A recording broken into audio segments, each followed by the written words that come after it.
So today I have an interesting thought to share, and it's about the fact that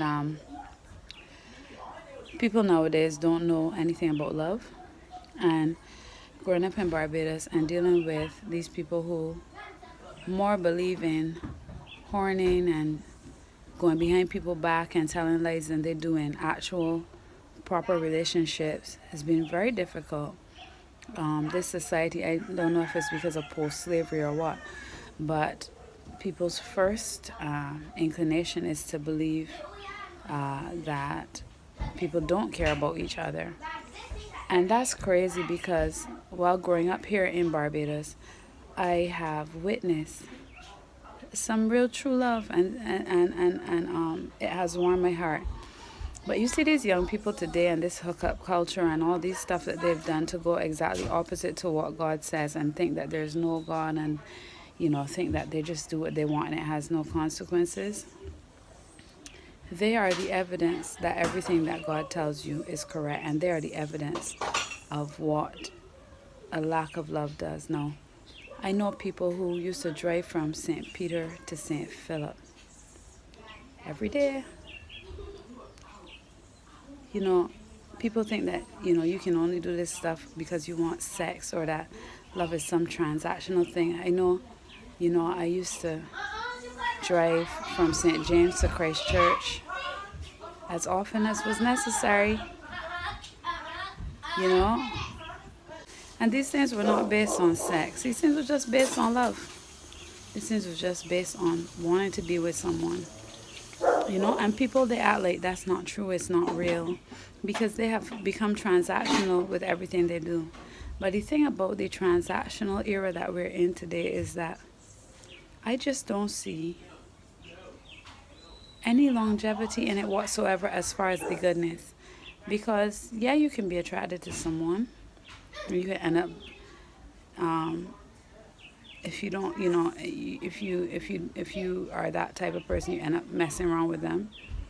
But as soon as you really get to know them, then you realize they might not be the person for you, or you want that person to tie down when that person just views you as an option, or you objectified yourself and therefore that person views you like an object of desire, or a thing to acquire, but does not view you as a person, does not care about your opinions, and has no real value for you. And when you think that God had his good son, and Jesus had his good life, after Jesus went back to heaven, he said, glorify me with the glory that I had from before.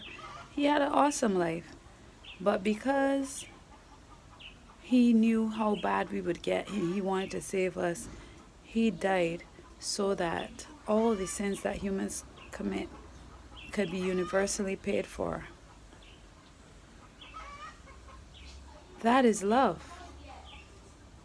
That sort of self-sacrificing, long-suffering, that sort of, I wait all night in the rain. People that can't even write love songs no more. All they write about is heartbreak.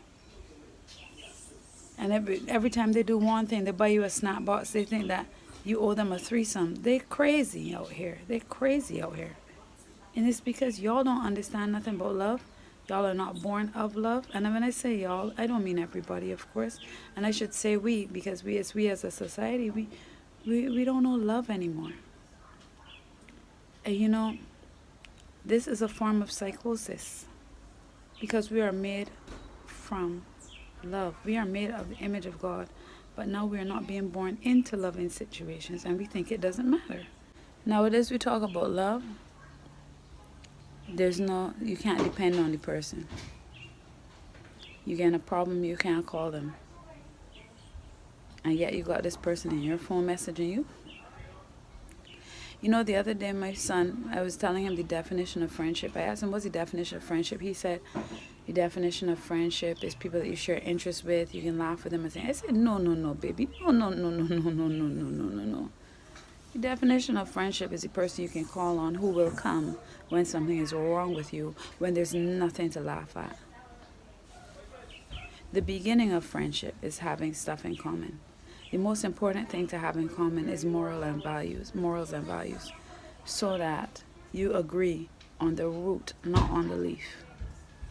so that your agreement comes with things like, if you're in a bind, I'm the type of person who will come and get you.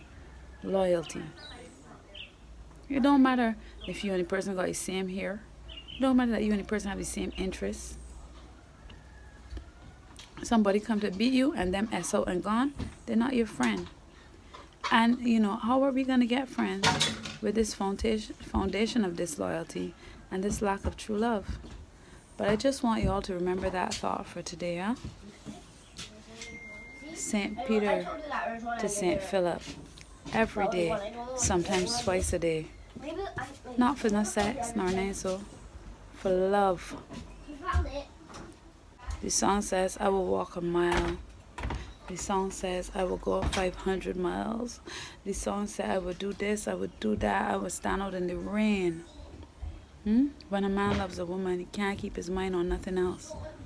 You know why those songs don't get written no more? Because y'all dropped the standard.